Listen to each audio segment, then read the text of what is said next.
위험해요. 물러서세요. 누가 좀 신고해. 야생동물이잖아. 서울 한복판 청계천에 야생 고라니가 나타났습니다.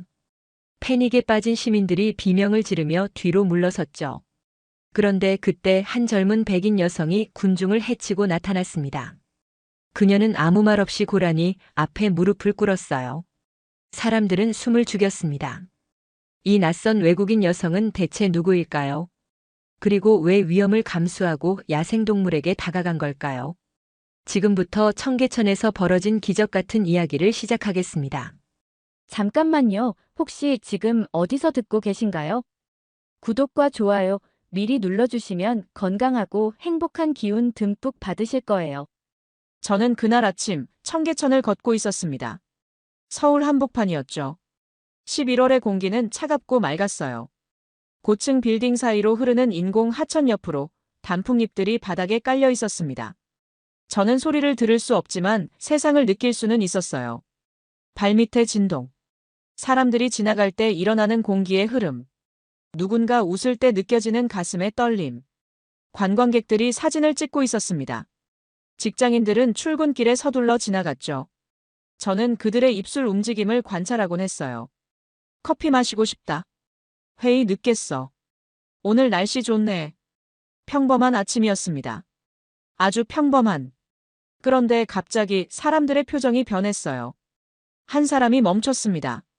그리고 또 한 사람. 입이 벌어졌어요. 눈이 커졌죠. 누군가는 뒤로 물러났습니다.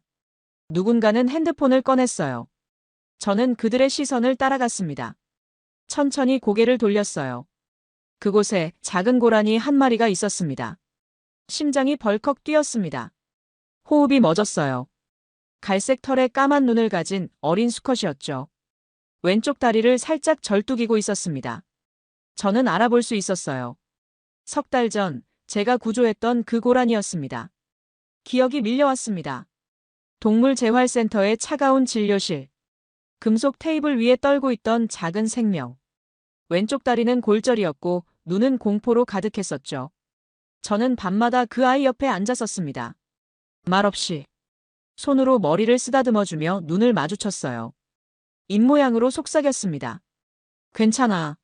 무섭지 않아. 석 달 동안 함께했습니다. 상처가 아물고 다리에 힘이 돌아오고 눈빛이 살아나는 걸 지켜봤어요. 산으로 돌려보낸 날 저는 한참을 울었습니다. 그 고라니가 지금 제 앞에 있었습니다. 사람들은 점점 더 멀리 물러났습니다. 입술들이 빠르게 움직였어요. 위험해.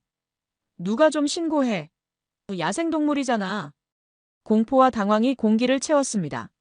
누군가는 119에 전화를 걸었습니다. 손이 떨리고 있었어요. 누군가는 영상을 찍기 시작했죠. 렌즈가 고라니를 향했습니다. 고라니는 사방을 둘러봤습니다. 몸을 낮게 웅크렸어요. 눈동자가 떨렸습니다. 공포였습니다. 저는 그 감정을 알았어요. 고라니는 도망가고 싶었을 겁니다. 하지만 어디로 가야 할지 몰랐죠. 사람들이 사방을 둘러싸고 있었으니까요. 저는 천천히 무릎을 꿇었습니다. 콘크리트 바닥이 차갑게 무릎을 파고들었어요. 하지만 상관없었습니다. 가방을 내려놓았습니다. 지퍼 여는 소리는 들리지 않았지만 진동이 손에 전해졌어요.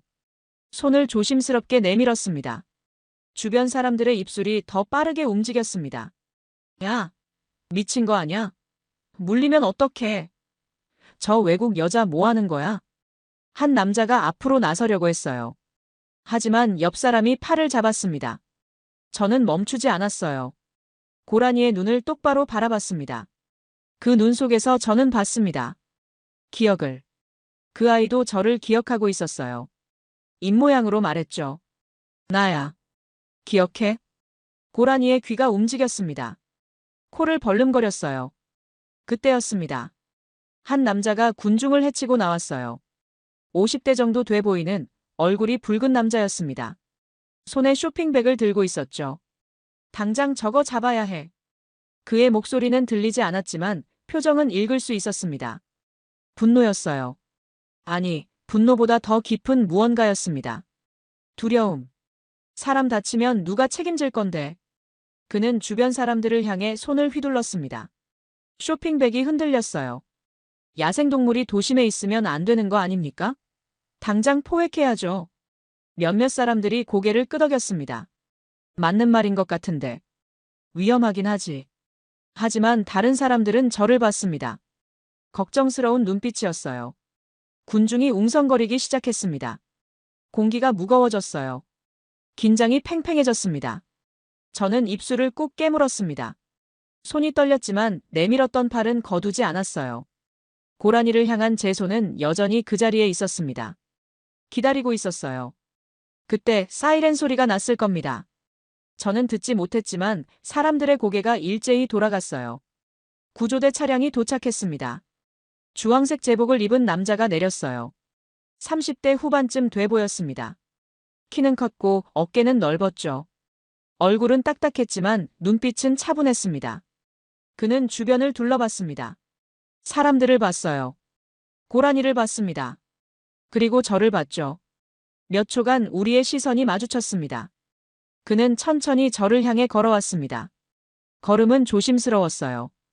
고라니를 놀라게 하지 않으려는 듯 했습니다. 제 앞에 섰습니다. 손을 들어 저를 제지하려는 움직임이었어요. 저는 고개를 저었습니다. 천천히 확실하게. 그는 멈칫했습니다. 제 얼굴을 유심히 들여다봤어요. 눈을 봤습니다. 손을 봤죠. 그리고 다시 고라니를 봤습니다. 몇 초의 정적이 흘렀습니다. 아주 긴 몇 초였어요. 그는 천천히 팔을 내렸습니다. 군중 뒤편에서 할머니 한 분이 조용히 중얼거렸습니다. 주름진 손으로 가슴을 쓸어내리며 제 뒷모습을 지켜보고 계셨죠. 저 아이 뭔가 있어. 할머니의 목소리는 들리지 않았지만 입모양이 보였어요. 그 목소리는 따뜻했을 겁니다. 고라니가 코를 벌름거렸습니다. 저는 숨을 멈췄어요. 심장이 귀청을 울리는 것 같았습니다. 아니, 들리지 않는 제 귀가 아니라 가슴속 깊은 곳에서 울렸어요. 세상이 멈춘 것 같았습니다. 고라니와 저. 그 사이에 공간만 남았어요. 그리고 고라니가 한 발짝 다가왔습니다. 작은 발굽이 콘크리트를 밟았습니다. 또 한 발짝. 사람들이 숨을 죽였습니다. 200명이 넘는 사람들이 한 마리 고라니와 한 명의 소녀를 바라보고 있었어요. 고라니의 코끝이 제 손가락 끝에 닿았습니다. 촉감이 전해졌습니다. 축축하고 차가운 코끝이었어요. 하지만 그 안에서 따뜻함이 느껴졌습니다. 생명의 온기였죠. 고라니는 제 손을 탐색했습니다. 냄새를 맡았어요. 기억을 더듬는 것 같았습니다. 저는 입모양으로 속삭였습니다. 기억하지? 나야. 고라니는 고개를 살짝 기울였어요. 까만 눈동자가 저를 뚫어지게 바라봤습니다. 그 눈 속에서 저는 봤습니다. 인식을, 기억을, 그리고 신뢰를. 눈물이 났습니다. 참으려고 했지만 참을 수 없었어요. 구조대원이 옆으로 다가왔습니다. 무릎을 살짝 굽혔어요. 제 눈높이에 맞추려는 듯 했습니다. 입술이 천천히 움직였어요. 괜찮으세요? 저는 그를 보지 않았습니다. 고라니에게서 눈을 떼고 싶지 않았거든요. 고개만 살짝 저었어요. 위험합니다. 그의 입모양이 다시 보였습니다. 저는 여전히 대답하지 않았어요. 다만 한 손을 들어 기다려달라는 손짓을 했습니다. 그는 멈칫하더니 한 걸음 물러났습니다. 하지만 계속 저를 지켜보고 있었어요. 걱정하는 눈빛이었습니다. 하지만 막지는 않았어요. 사람들은 숨을 죽였습니다. 핸드폰 카메라만 조용히 저희를 향해 있었죠. 아무도 말하지 않았습니다. 제가 듣지 못한다는 것을 아직 모를 텐데도 말이에요. 고라니가 한 발 더 다가왔습니다. 이제 코끝이 제 손바닥 전체에 닿았어요. 따뜻한 숨결이 느껴졌습니다. 규칙적이고 차분한 호흡이었어요. 저는 천천히 다른 손을 들었습니다. 고라니가 놀라지 않도록 아주 천천히요. 고라니의 목덜미에 손이 닿았습니다. 부드러운 털이 손끝에 감겼어요. 저는 기억했습니다. 재활센터에서 이 아이를 쓰다듬던 순간들을. 처음엔 온몸이 경직돼 있었죠. 하지만 시간이 지나며 조금씩 몸을 맡겼어요. 지금도 그랬습니다. 고라니는 제 손길을 받아들였어요. 그때 등 뒤에서 누군가 손을 흔들었습니다. 구조대원이었어요. 저는 천천히 고개를 돌렸습니다. 그는 제 시선을 잡았어요. 입모양으로 천천히 또박또박 물었습니다. 이름이 뭡니까? 저는 가방에서 작은 수첩을 꺼냈습니다. 항상 가지고 다니는 수첩이었어요. 소통을 위한 도구였죠. 펜으로 글씨를 썼습니다. 에바 슈나이더. 독일에서 왔습니다. 교환학생입니다. 그는 수첩을 받아 읽었습니다. 눈썹이 올라갔어요. 놀란 표정이었습니다. 그리고 다시 저를 봤어요. 그의 눈빛이 달라졌습니다. 궁금증이 깊어졌죠. 다시 물었습니다. 이고라니를 아십니까?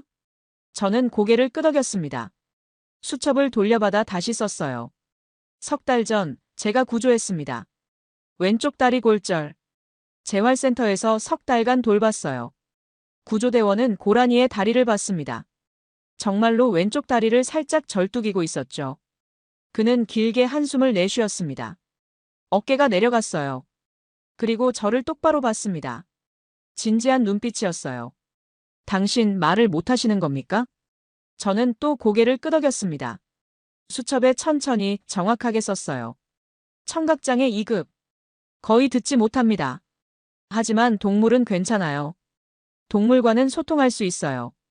구조대원의 눈빛이 흔들렸습니다. 놀람과 당황이었어요. 그리고 뭔가 더 복잡한 감정이 섞여 있었습니다.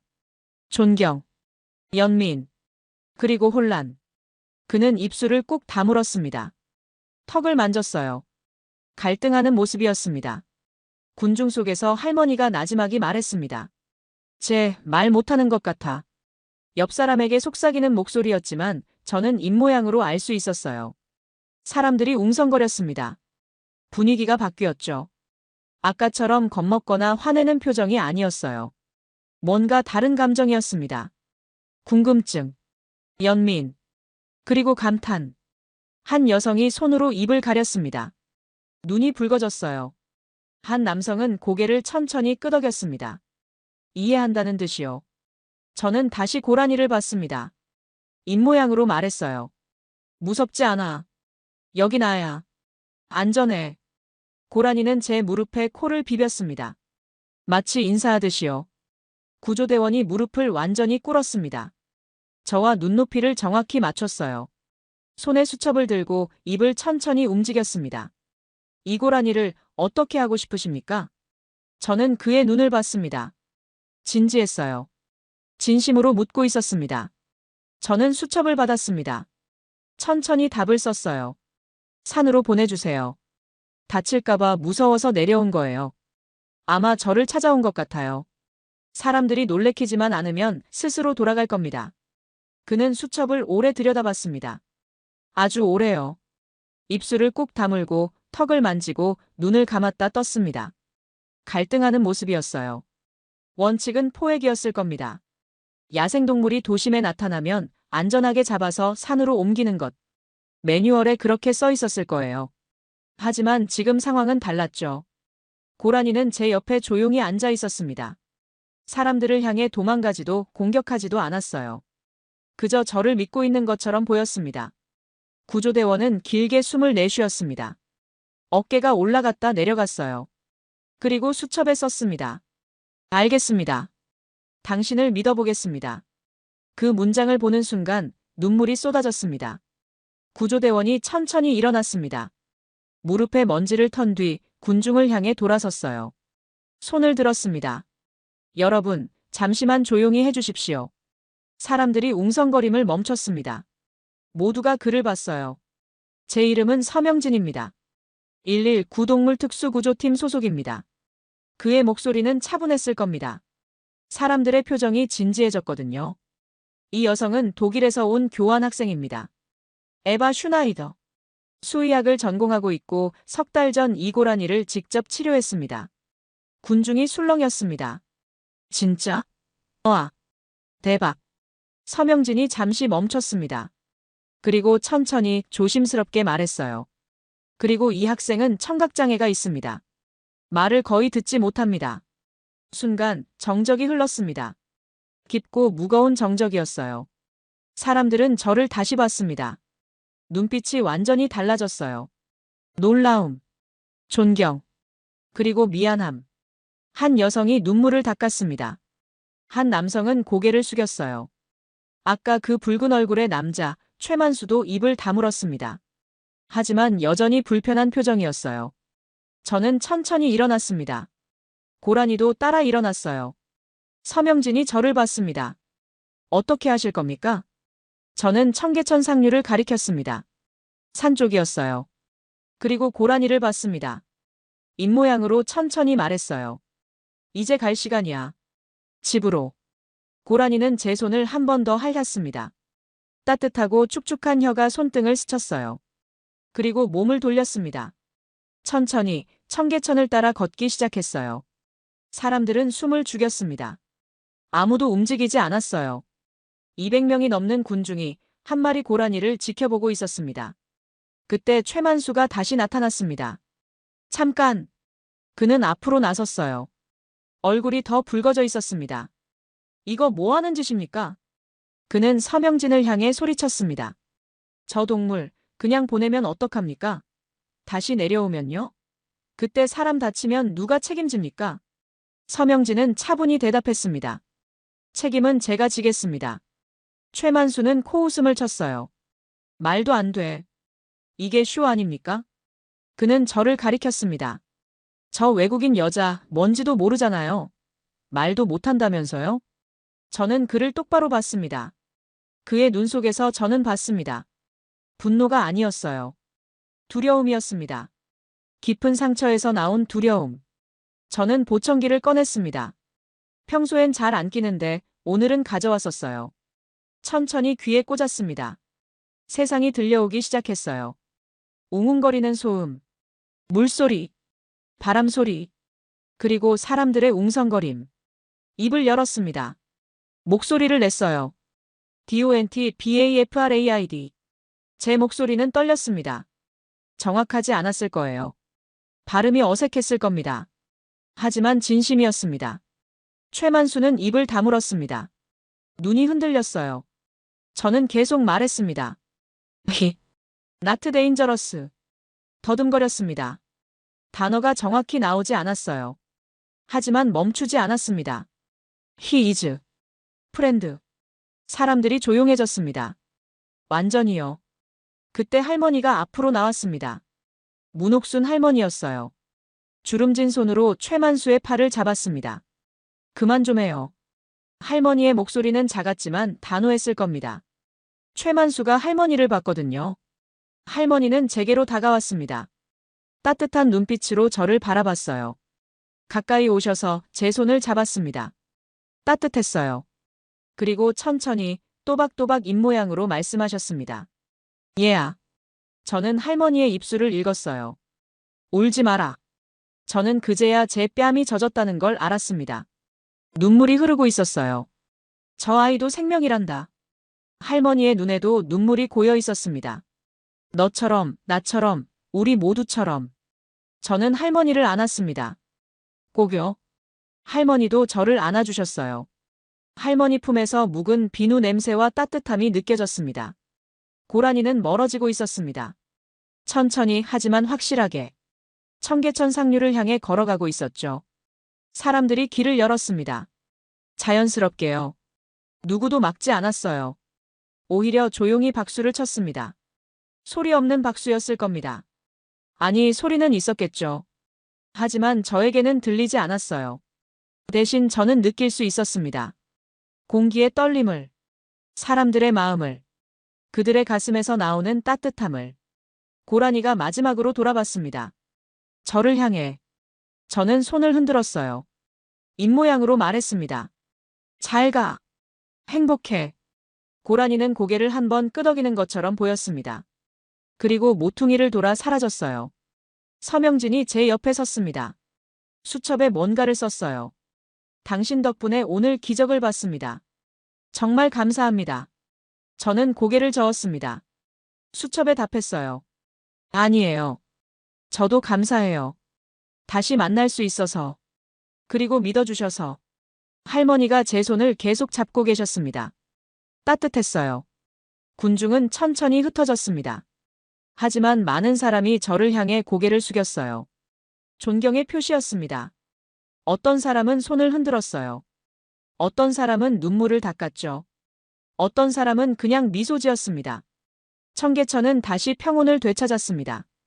하지만 그날 아침은 모두의 기억 속에 남았을 겁니다. 영원히. 그날 오후, 저는 기숙사로 돌아왔습니다. 문을 닫고 침대에 주저앉았어요. 몸이 떨렸습니다. 아드레날린이 빠져나가는 느낌이었죠. 핸드폰을 켰습니다. 화면이 켜지자마자 알림이 폭발했어요. 몇 개, 200개, 300개. 메시지, 이메일, SNS 태그. 멈추지 않았습니다. 친구가 보낸 링크를 눌렀습니다. 뉴스 기사였어요. 청계천에 나타난 고라니, 독일 유학생이 구조청각장애 딛고 동물과 교감한 기적의 순간. 영상도 있었습니다. 누군가 찍은 제 모습이었어요. 무릎 꿇고 고라니를 쓰다듬는 장면. 조회수는 이미 수십만이었습니다. 댓글이 달려 있었죠. 진짜 감동적이다. 눈물 났어요. 저런 사람이 진짜 전문가지. 한국에 와줘서 고마워요. 저는 댓글을 읽으며 울었습니다. 하지만 스크롤을 내리자 다른 댓글도 보였습니다. 쇼하냐? 너무 계획된 것 같은데 위험한 거 아닌가? 야생동물인데 외국인이라고 다 믿으면 안 되지. 가슴이 답답했습니다. 왜 사람들은 의심할까요? 순수한 마음도 진심도 믿지 못하는 걸까요? 저는 핸드폰을 내려놓았습니다. 창밖을 봤어요. 서울의 하늘이 회색빛이었습니다. 저녁 무렵 문자가 왔습니다. 낯선 번호였어요. 저는 서명진입니다. 오늘 구조대원. 괜찮으신지 궁금해서 연락드렸습니다. 저는 한참을 그 문자를 바라봤습니다. 그리고 답장을 보냈어요. 괜찮아요. 감사합니다. 곧 답이 왔습니다. 내일 시간 있으세요? 커피 한잔하고 싶습니다. 할 이야기가 있어서요. 저는 잠시 망설였습니다. 하지만 그의 눈빛이 떠올랐어요. 좋아요. 몇 시에 어디서요? 오후 3시, 청계천 근처 봄날 카페. 괜찮으세요? 네. 갈게요. 다음 날, 저는 약속 장소로 갔습니다. 서명진은 이미 와 있었습니다. 창가 자리에 앉아 있었죠. 저는 손을 흔들었습니다. 그도 일어나 손을 흔들었어요. 자리에 앉자 그가 수첩을 꺼냈습니다. 글로 이야기하면 편하시죠? 저는 고개를 끄덕였습니다. 그는 펜을 들었습니다. 어제 일 때문에 논란이 많습니다. 알고 계시죠? 저는 고개를 끄덕였어요. 그가 계속 썼습니다. 제가 규정을 어겼습니다. 원래는 바로 포획했어야 했어요. 상부에서도 문제를 제기하고 있습니다. 징계 얘기도 나왔습니다. 저는 수첩을 받았습니다. 손이 떨렸어요. 제 잘못입니다. 제가 나서지 말았어야 했어요. 그는 고개를 저었습니다. 아닙니다. 당신은 옳았어요. 저도 알아요. 그냥 세상이 복잡해서 그래요. 저는 그의 눈을 봤습니다. 믿음이 흔들려요? 제가 썼습니다. 그는 한참을 생각했습니다. 창밖을 봤어요. 그리고 답했습니다. 아니요.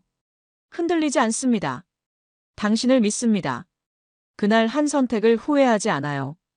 우리는 한참을 앉아 있었습니다. 말없이요. 커피를 마시며 창밖을 봤어요.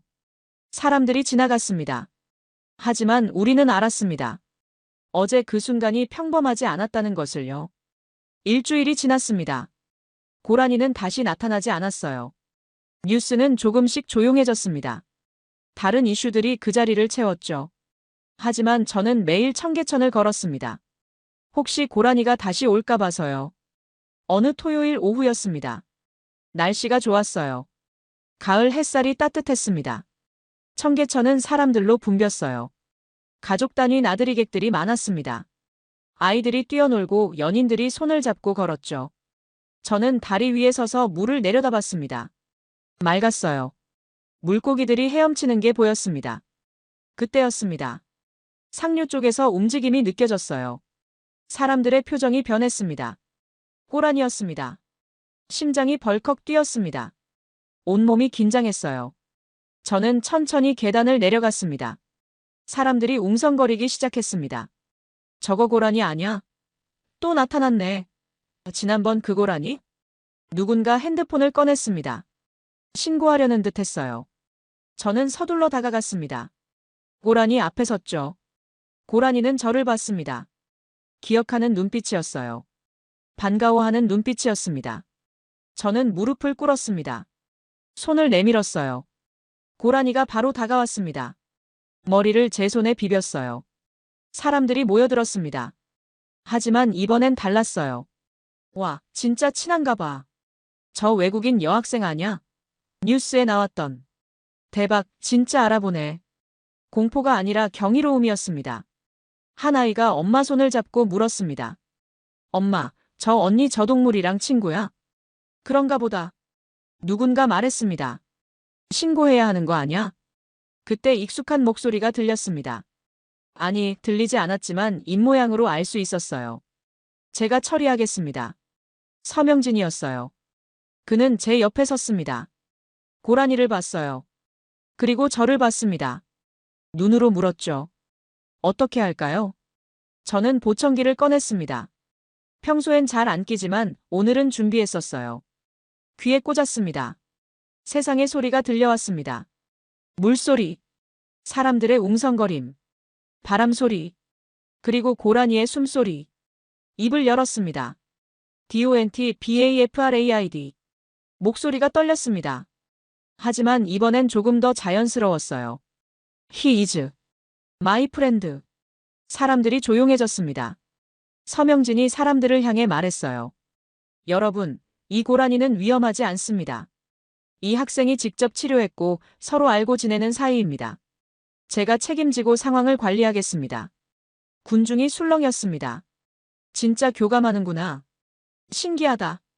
한 할머니가 물었습니다. 그럼 저 아이는 왜 자꾸 내려오는 거예요? 서명진이 저를 봤습니다. 저는 수첩에 썼어요. 아마 저를 보러 온 것 같아요. 사내는 잘 있는데 가끔 그리운가 봐요.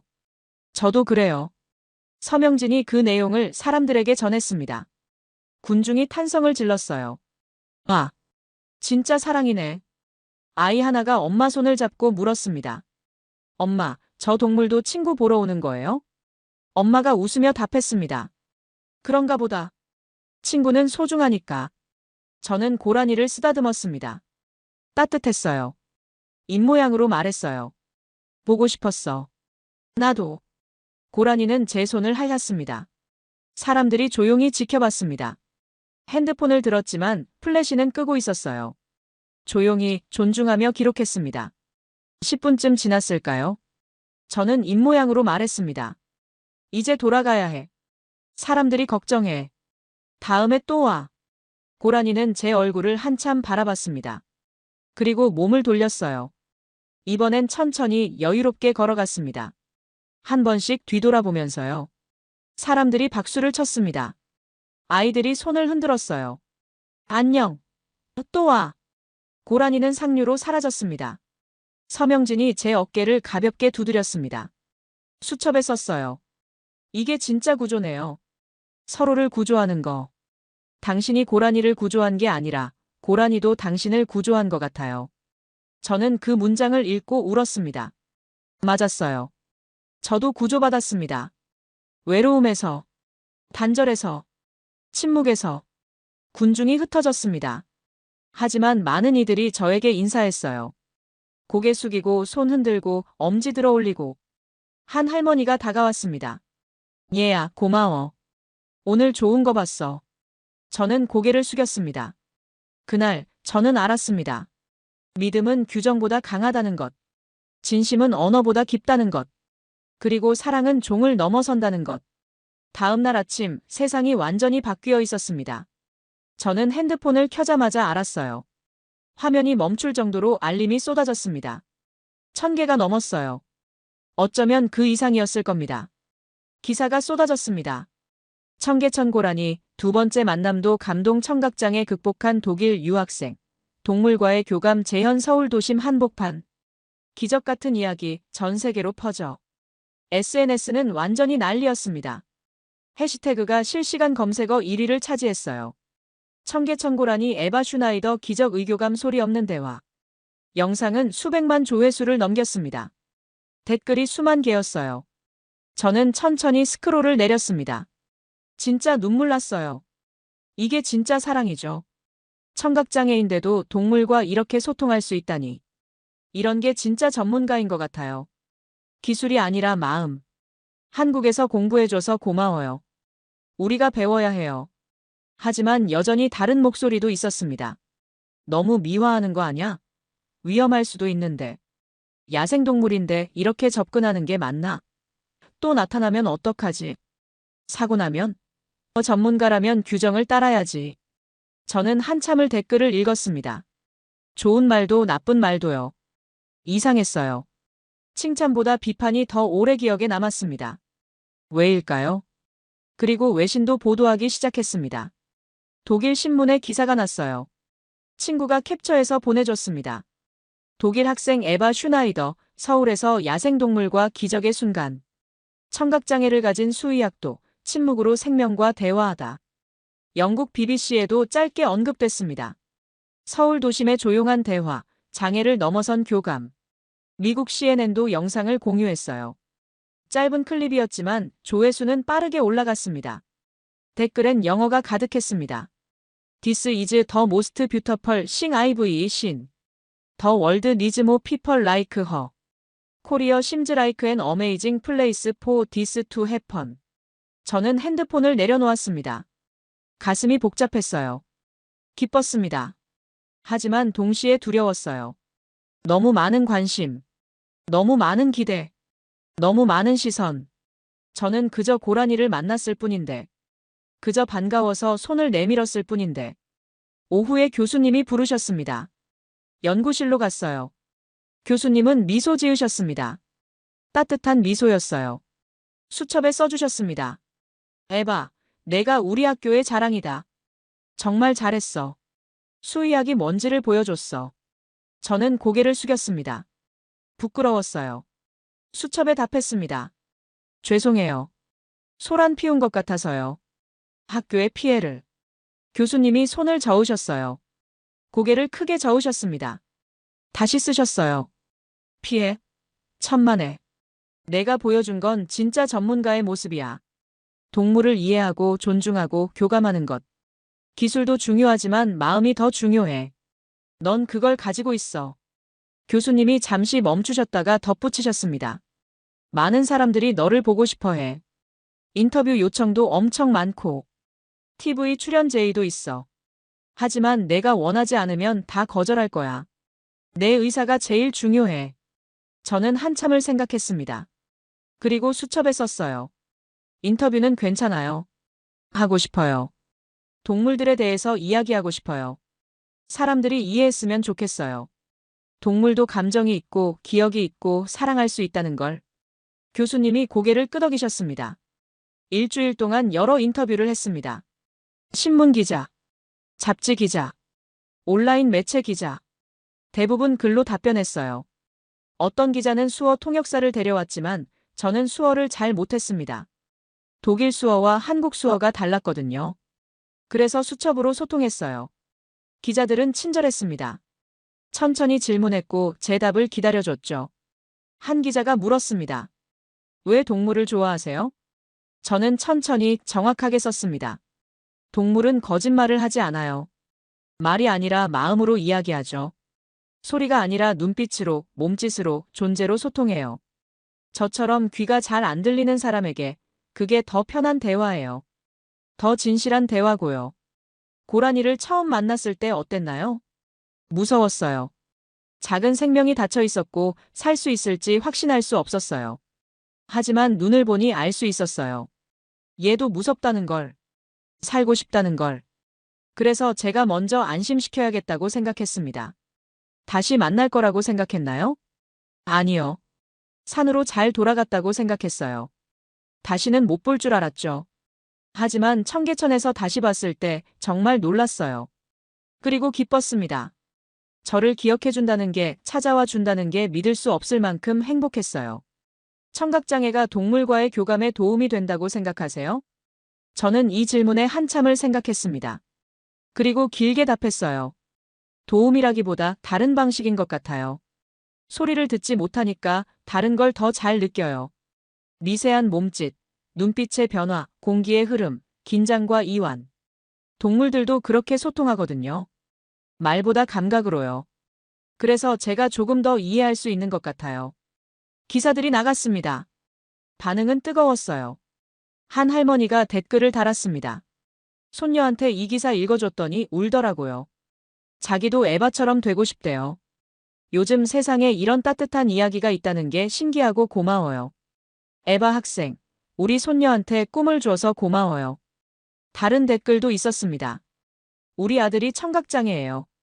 이 기사 보여줬더니 용기를 얻었대요. 자기도 뭔가 할 수 있다고 장애가 한계가 아니라고요.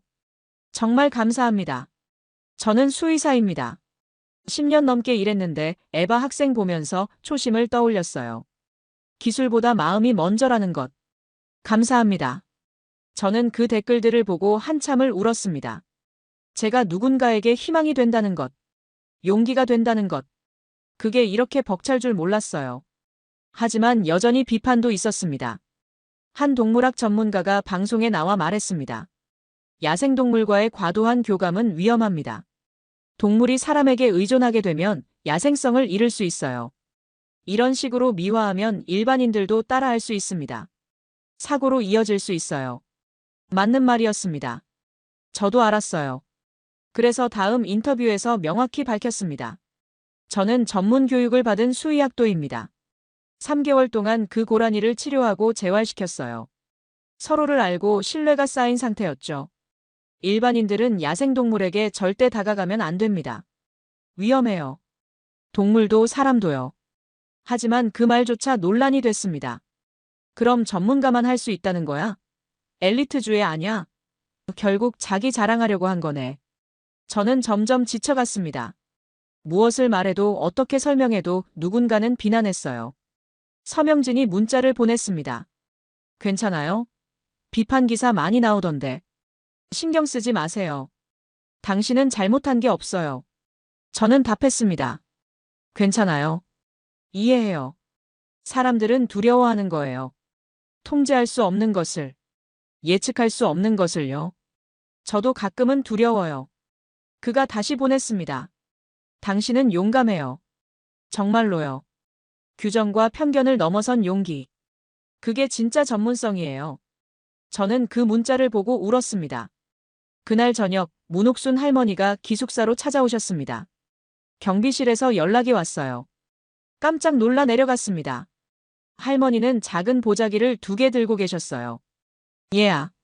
할머니가 손짓으로 말씀하셨습니다. 저는 입모양을 읽었어요. 함께 근처 벤치에 앉았습니다. 할머니가 보자기를 풀었어요. 하나엔 떡이 있었고 하나엔 따뜻한 차가 든 보온병이 있었습니다. 할머니가 직접 만들었어. 먹어. 입모양으로 천천히 말씀하셨죠. 저는 떡을 한 입 베어 물었습니다. 달고 부드러웠어요. 따뜻했습니다. 눈물이 났어요. 할머니가 제 손을 잡았습니다. 주름진 손이었지만 따뜻했어요. 수첩을 꺼내 썼습니다. 할머니, 고마워요. 그날도 오늘도요. 할머니가 읽고 고개를 저었습니다. 천천히 입모양으로 말씀하셨어요. 내가 고마워. 내가 우리한테 보여준 거. 그게 진짜 아름다운 거란다. 할머니가 잠시 멈추셨다가 계속하셨습니다. 나도 옛날엔 시골에 살았어. 고라니가 마당까지 내려왔었지. 겁먹고 떨고 있으면 우리 어머니가 멀리서 밥을 놔두곤 했어. 만지진 않았어. 그냥 밥만 놔두고 물러나셨지. 할머니의 눈이 먼 곳을 보고 있었습니다. 그때는 몰랐어. 그게 얼마나 아름다운 거였는지. 생명을 존중한다는 게 뭔지. 근데 너를 보니까 알겠더라. 우리 어머니가 그랬던 것처럼 너도 그렇게 하는구나. 저는 할머니를 꼭 안았습니다. 할머니도 저를 안아주셨어요. 할머니 품에서 묵은 비누 냄새와 따뜻함과 세월의 무게가 느껴졌습니다. 세상이 너를 욕해도 괴념치 마라. 너는 옳은 일 했어. 그리고 나 같은 늙은이한테는 내가 희망이야. 할머니의 입모양이 보였습니다. 저는 고개를 끄덕였습니다. 할머니는 손녀 이야기를 해주셨어요. 수첩에 적어가며요. 우리 손녀가 매일 내 이야기를 해. 학교에서도 발표했대. 내가 존경하는 사람 주제로. 에바 언니가 되고 싶대. 저는 웃었습니다. 진심으로요. 손녀가 그러더라. 자기도 나중에 동물을 돕고 싶대. 에바 언니처럼. 그래서 요즘 도서관에서 동물책만 본대. 할머니가 웃으셨습니다. 고마워, 얘야. 우리 손녀한테 꿈을 줘서. 할머니가 떠나며 손을 흔들었습니다. 저도 한참을 손 흔들었어요. 그날 밤 저는 떡을 먹으며 생각했습니다. 세상은 복잡합니다. 비판도 있고 오해도 있고 의심도 있죠. 하지만 진심도 있습니다. 따뜻함도 있고 희망도 있어요. 그리고 저는 후자를 믿기로 했습니다. 한 달이 지났습니다. 날씨가 추워졌어요. 서울에 첫눈이 내렸습니다. 어느 날 서울시에서 연락이 왔습니다. 교환학생 담당 직원을 통해서였어요. 청계천에 작은 조형물을 만들겠다는 내용이었습니다. 고라니와 소녀의 교감을 기념하는 조형물. 시민들의 요청이 많았다고 했어요. 저는 거절하려고 했습니다. 제가 주인공이 되는 게 부담스러웠거든요. 담당자가 찾아왔습니다. 수첩에 써가며 설득했어요. 에바 학생 때문이 아니에요. 이 이야기 때문입니다. 많은 사람들이 감동받았어요. 특히 어르신들이요. 생명을 존중하는 마음, 장애를 극복하는 용기, 진심의 힘. 그걸 기억하고 싶어 하는 겁니다. 저는 고민했습니다. 그리고 조건을 제시했어요. 수첩에 썼습니다. 제 모습은 빼주세요. 고라니만 만들어주세요. 저는 필요 없어요. 담당자가 잠시 생각하더니 고개를 끄덕였습니다. 알겠습니다. 고라니 조형물로만 하겠습니다. 하지만 작은 명판은 붙여도 될까요? 이야기를 설명하는. 저는 그건 괜찮다고 했습니다. 제막식은 12월 첫째 주 토요일 오후로 정해졌습니다. 그날은 날씨가 좋았어요. 맑고 차가운 겨울 하늘이었습니다. 많은 사람이 모였습니다. 시의원, 구청장, 기자들, 그리고 많은 시민들. 문옥순 할머니도 오셨습니다. 손녀를 데리고요. 손녀는 9살쯤 돼 보였어요. 큰 눈을 가진 귀여운 아이였습니다. 서명진도 왔습니다. 구조대 제복을 말끔히 입고 있었어요. 조형물은 청계천 다리 옆에 세워졌습니다. 붉은 천으로 가려져 있었죠. 시의원이 단상에 올라 말했습니다. 저는 입모양을 읽으려 했지만 너무 멀었어요. 옆에 있던 서명진이 제 수첩에 요약해서 써줬습니다. 오늘 이 조형물은 단순한 기념물이 아닙니다. 생명에 대한 존중, 소통의 가치, 그리고 진심의 힘을 상징합니다. 한 외국인 학생과 한 마리 고라니가 보여준 아름다운 교감. 그것이 우리 모두에게 가르쳐준 것들을 기억하기 위한 것입니다. 박수가 터졌어요. 사람들이 손뼉을 쳤습니다. 천이 벗겨졌습니다. 청동으로 만들어진 고라니였습니다. 실물 크기보다 조금 작았어요. 앉아있는 모습이었죠. 고개를 살짝 들고 앞을 바라보는. 눈은 부드러웠습니다. 마치 누군가를 기다리는 것 같았어요. 믿고 기다리는 눈빛이었습니다. 사람들이 탄성을 질렀습니다. 예쁘다. 진짜 살아있는 것 같아. 너무 잘 만들었네. 할머니의 손녀가 조형물에 다가갔습니다. 조심스럽게 손을 뻗어 만졌어요. 할머니, 이 친구 따뜻해요. 햇살이 청동을 데우고 있었나 봐요. 할머니가 웃으셨습니다. 그래, 따뜻하지. 사랑받는 존재는 다 따뜻해. 저는 조형물을 가만히 바라봤습니다. 가슴이 뜨거워졌어요. 눈시울이 뜨거워졌습니다. 제막식이 끝나고 사람들이 조형물 주변에 모였습니다. 사진을 찍고 쓰다듬고 이야기를 나눴어요. 기자들이 저를 인터뷰하려 했지만 저는 정중히 거절했습니다. 오늘은 그냥 조용히 있고 싶었어요. 사람들이 천천히 흩어졌습니다. 저는 혼자 남았어요. 조형물 앞에 앉았습니다. 손을 뻗어 청동 고라니를 쓰다듬었습니다. 차가웠지만 부드러웠어요. 시간이 지나며 제 손에 온기가 전해지는 것 같았습니다. 보고 싶어. 입모양으로 말했습니다. 잘 지내고 있어? 추운데 괜찮아? 밥은 잘 먹어? 청동 고라니는 대답하지 않았습니다. 하지만 저는 괜찮았어요. 그때였습니다. 뒤에서 움직임이 느껴졌어요. 공기의 흐름이 달라졌습니다. 누군가 다가오는 기척이었어요. 천천히 돌아봤습니다. 고라니가 있었습니다. 진짜 고라니요. 저는 숨이 멎었습니다. 심장이 터질 것 같았어요. 믿을 수 없었습니다. 고라니는 천천히 다가왔습니다. 눈은 저를 향하고 있었어요. 청동 조형물을 보더니 저를 봤습니다. 그리고 다시 조형물을 봤어요. 마치 웃는 것 같았습니다. 저는 눈물이 났습니다. 손을 내밀었어요. 왔구나. 정말 왔구나. 목소리가 떨렸습니다. 고라니가 다가와 코를 비볐습니다. 따뜻했어요. 살아있는 온기였습니다. 청동은 차갑지만 이 아이는 따뜻했어요. 보고 싶었어. 정말로. 고라니는 제 손을 핥았습니다. 그리고 청동 조형물 옆에 앉았습니다. 나란히요. 두 고라니. 하나는 청동으로, 하나는 살과 피로. 하나는 영원히 그 자리에, 하나는 잠시 머물다 떠날. 저는 두 고라니를 번갈아 봤습니다. 웃음이 났어요. 그때 누군가 조용히 다가왔습니다. 문옥순 할머니였어요. 할머니는 놀라지 않았습니다. 오히려 당연하다는 듯 미소 지었죠. 제 옆에 앉으셨습니다. 제 손을 꼭 잡았어요. 그리고 천천히 또박또박 입모양으로 말씀하셨습니다. 이게 진짜 기적이야. 저는 할머니를 봤습니다. 내가 이 아이를 구한 게 아니야. 이 아이가 너를 구한 거야. 그리고 우리도 구했어. 우리 모두를. 할머니의 눈에 눈물이 고여 있었습니다. 저는 고개를 끄덕였습니다. 맞았어요. 구조된 건 고라니가 아니었습니다. 손녀가 뛰어왔습니다. 고라니를 보고 멈춰 섰어요. 입을 크게 벌렸습니다. 그리고 할머니에게 달려왔죠. 할머니가 손녀를 안았습니다. 조용히 하라는 손짓을 했어요. 손녀는 고개를 끄덕이고 조용히 우리 옆에 앉았습니다. 세 사람과 한 마리 고라니.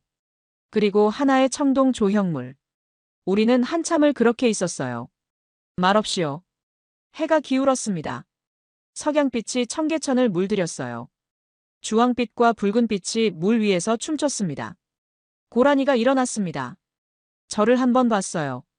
저는 손을 흔들었습니다. 잘 가. 행복해. 사랑해. 고라니는 청동 조형물을 한번 돌아봤습니다. 코를 가까이 대더니 냄새를 맡았어요. 그리고 천천히 걸어갔습니다. 상류로.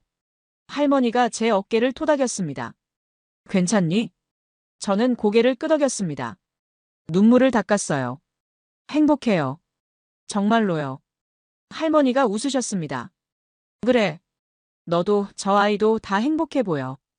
그걸로 됐어. 손녀가 물었습니다. 할머니, 저 친구 또 올까요? 올 수도 있고 안 올 수도 있어. 하지만 중요한 건 우리가 기억한다는 거란다. 여기 이 조형물처럼. 영원히. 우리는 한참을 그 자리에 앉아 있었습니다. 석양을 바라보며요. 청계천은 조용히 흘렀습니다. 청동 고라니는 여전히 그 자리에서 누군가를 기다리는 듯 했어요. 그날 저는 알았습니다. 진짜 재회는 만나는 게 아니라는 것. 서로를 기억하고 마음에 담아두는 것이라는 걸. 그리고 사랑은 형태를 바꿔도 사라지지 않는다는 것을요. 겨울이 깊어졌습니다. 청계천에 눈이 쌓였어요. 청동 고라니 위에도 하얀 눈이 소복했습니다. 저는 일주일에 한 번씩 그곳을 찾았습니다. 눈을 치워주고 조형물을 닦아줬죠. 사람들도 자주 왔어요. 아이들이 특히 좋아했습니다. 한 아이가 물었습니다. 엄마, 이 친구 이름이 뭐예요? 내가 지어볼래? 희망이요. 저는 그 대화를 들으며 미소 지었습니다.